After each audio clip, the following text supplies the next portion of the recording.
Assalamualaikum warahmatullahi wabarakatuh.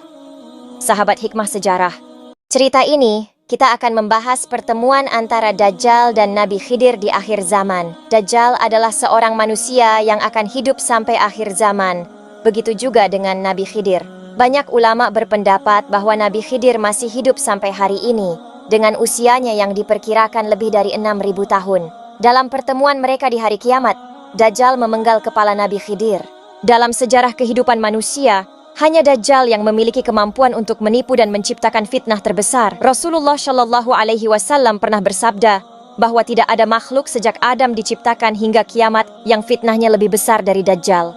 Ketika Dajjal muncul, artinya bumi sudah berada di ambang kiamat besar. Saat ini, Dajjal sedang dipenjara di sebuah pulau dan menunggu untuk keluar. Dia menunggu terjadinya musim kemarau parah selama 3 tahun. Musim kemarau tersebut bukanlah seperti yang kita alami saat ini, melainkan masa yang sangat sulit. Tanaman gagal panen dan hewan ternak banyak yang mati karena tidak ada air sama sekali. Suhu pun menjadi sangat panas.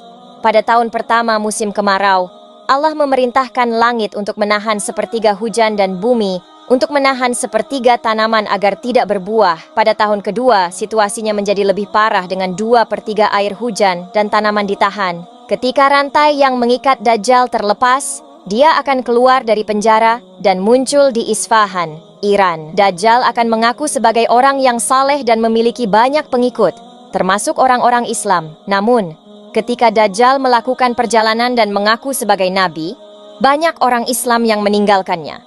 Dalam perjalanannya, Dajjal akan memiliki 7 golongan pengikutnya, yaitu orang-orang Yahudi, pelaku bid'ah, setan dari bangsa jin, kaum Khawarij, budak hawa nafsu, orang-orang yang biasa melakukan maksiat, dan wanita akhir zaman. Wanita-wanita ini akan menjadi pengikut Dajjal, karena hanya dia yang sanggup menurunkan hujan saat terjadi kekeringan atau kemarau. Rasulullah Shallallahu Alaihi Wasallam pernah bersabda bahwa mayoritas pengikut Dajjal adalah kaum wanita. Dalam hadits riwayat Ahmad, disebutkan bahwa ada seseorang yang khawatir keluarganya ikut Dajjal, sehingga dia mengikat mereka agar tidak pergi menuju Dajjal. Dalam masa ini, Dajjal akan mengaku sebagai nabi dan bahkan Tuhan, mempengaruhi banyak orang, termasuk wanita akhir zaman yang akhirnya menjadi pengikutnya. Puncak dari fitnah Dajjal ini akan memunculkan Nabi Khidir alaihi salam, yang akan bersaksi dan meyakinkan umat manusia bahwa Dajjal adalah penipu. Namun, Dajjal akan memenggal kepala Nabi Khidir, yang kemudian akan hidup kembali atas izin Allah. Tindakan ini akan membingkai perdebatan dan ujian bagi umat manusia, di mana sebagian akan tetap beriman dan sebagian lainnya akan percaya pada kekuatan Dajjal. Pada tahun ketiga, tidak ada satupun tetes hujan yang turun, dan tidak ada tanaman yang berbuah. Populasi hewan ternak akan menipis bahkan mungkin habis, dan manusia akan merasakan kelaparan dan kesusahan yang sangat. Pada awal kedatangannya, Dajjal akan menyeru kepada umat Islam dan mengaku sebagai Muslim, kemudian mengaku sebagai Nabi, dan akhirnya dia mengaku sebagai Tuhan. Imam Ahmad mengatakan, Dajjal memiliki keledai yang bisa terbang, lebar kedua telinga keledai itu 40 hasta. Keledai itu memiliki kekuatan yang satu langkahnya sama dengan 1 mil jaraknya. Keledai tersebut memakan api dan menghembuskan asap. Keledai itu dapat terbang di atas daratan dan dapat menyeberangi lautan. Dikatakan pula dalam sebuah hadits bahwa Dajjal akan memasuki semua negeri dengan membawa fitnah yang merusakkan, kecuali Makkah dan Madinah. Dari Sayyidina Anas bin Malik, Rasulullah Shallallahu Alaihi Wasallam bersabda, tidak ada satu negeri pun kecuali akan dimasuki Dajjal, kecuali Makkah dan Madinah. Dia tidak mendapati celah jalan masuk. Pasti padanya ada malaikat berbaris yang menjaganya. Kemampuan Dajjal yang luar biasa. Dajjal sanggup menghidupkan orang yang baru ataupun yang sudah lama mati, menyembuhkan orang buta dan orang sakit, dan mendatangkan kesuburan. Selain itu, Dajjal juga mampu membawa sungai surga dan neraka, memerintahkan langit untuk menurunkan hujan, memerintahkan bumi untuk menumbuhkan. Dia juga mampu melihat di banyak tempat pada waktu yang bersamaan, dan dia juga mempunyai keahlian untuk menipu manusia. Namun ada satu hal yang perlu kita ketahui, bahwa segala kemampuan yang dimiliki Dajjal sesungguhnya hanyalah sihir dan tipu daya saja. Sebab dalam hadits dikatakan bahwa pada musim kemarau, Dajjal akan bertanya, apakah kamu menginginkan api atau air? Jika menjawab air, Itu makna api yang diberikannya. Jika menjawab api, maka ia akan memberikan air. Dajjal juga bekerja sama dengan para setan dan golongan jin Qorin, yang wajahnya sama persis dengan orang-orang yang sudah lama meninggal dunia, seperti orang tua, saudara, atau kerabat. Kemudian jin-jin itu akan menampakkan diri kepada orang yang masih hidup. Lalu para setan tersebut akan mengatakan bahwa Dajjal adalah Tuhan. Namun di saat fitnah Dajjal mencapai puncaknya, maka muncullah Nabi Khidir alaihi salam dan membongkar segala fitnah dan tipu dayanya tersebut. Pertemuan Nabi Khidir dengan Dajjal. Pada pertemuan Nabi Khidir dengan Dajjal tersebut, beliau mengungkapkan seluruh fitnah dan kebohongan Dajjal. Dia akan bersaksi dan meyakinkan umat manusia bahwa inilah Dajjal yang sesungguhnya, dan dijelaskanlah segala kebohongannya. Setelah Nabi Khidir alaihi salam bersaksi di hadapan umat manusia, maka Dajjal memenggal kepalanya dan memamerkan kekuatannya. Itu sekaligus demi merapuhkan keyakinan umat Islam atas kesaksian Nabi Khidir alaihi salam. Setelah Nabi Khidir terpenggal dan tercincang, lalu dengan keahlian sihir yang dikuasainya, Dajjal pun menghidupkan dan membangkitkan kembali Nabi Khidir alaihi salam. Lalu Dajjal dengan bangga berkata kepada semua orang yang menyaksikan kejadian itu, "Bukankah kalian sudah melihat kekuasaanku sebagai Tuhan kalian?" Maka semakin yakinlah para pengikut Dajjal bahwa ia adalah Tuhan. Namun Nabi Khidir kembali menentangnya dan bersaksi bahwa Dajjal bukanlah Tuhan. Kemudian Nabi Khidir alaihi salam berkata, "Wahai sekalian manusia, dia tidak akan melakukan hal seperti ini terhadap seorang pun setelah aku." Kemudian Dajjal pun mencoba memenggal Nabi Khidir lagi untuk kedua kalinya. Namun atas izin Allah subhanahu wa ta'ala, Dajjal tidak sanggup untuk membunuhnya dengan cara itu. Pedang hingga gergaji pun tidak bisa melukai tubuh Nabi Khidir alaihi salam. Lalu Dajjal melemparkannya ke neraka terakhir. Dalam sebuah hadits dijelaskan bahwa orang-orang yang menyaksikan kejadian tersebut mengira bahwa Nabi Khidir dilemparkan ke neraka. Maka dari itu Rasulullah sallallahu alaihi wasallam pun segera menegaskan, padahal ia dilemparkan ke surganya Allah subhanahu wa ta'ala, derajatnya pun mulia, dan dia adalah syuhada yang paling agung di sisi Allah azza wa jalla.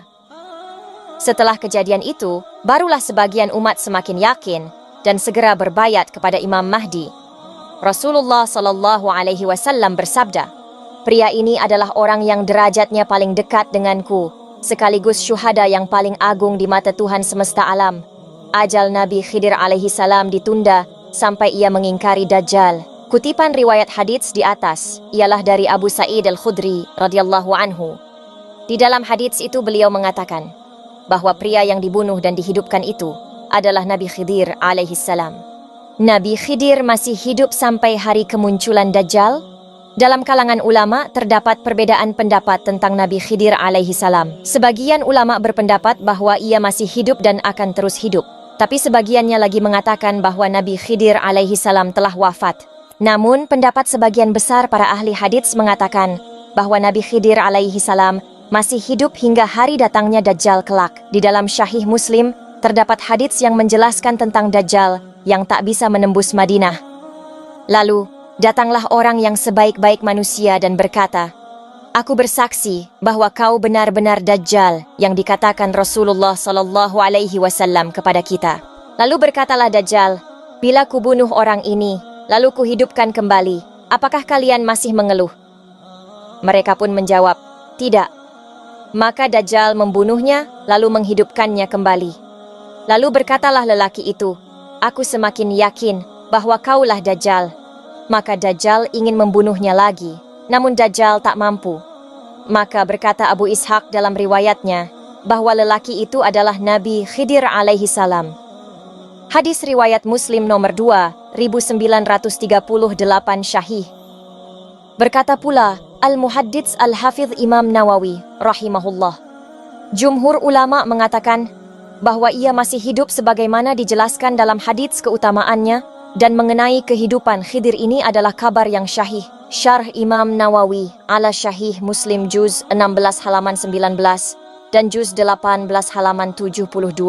Selain itu juga dijelaskan bahwa datanglah seorang lelaki asing melawat Rasulullah sallallahu alaihi wasallam. Ketika itu beliau Rasul tengah wafat, maka berkata, Sayyidina Abu Bakar Shiddiq radhiyallahu anhu dan Sayyidina Ali bin Abi Thalib radhiyallahu anhu, bahwa lelaki itu adalah saudara Rasulullah sallallahu alaihi wasallam, yaitu Khidir alaihi salam.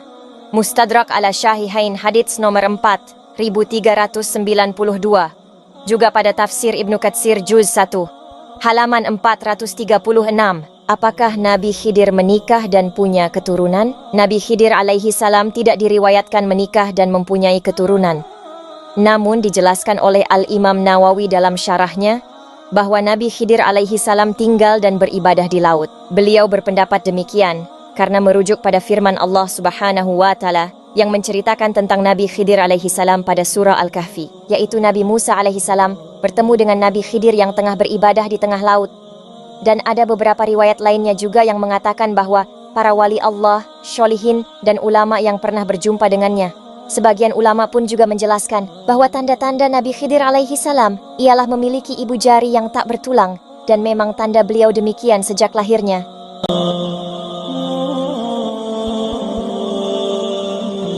Semoga kisah ini memberikan inspirasi dan refleksi bagi kita semua. Jangan lupa like, share, dan subscribe untuk kisah-kisah spiritual lainnya di saluran ini. Terima kasih sudah menonton. Wallahu a'lamu bissawab. Wassalamualaikum warahmatullahi wabarakatuh.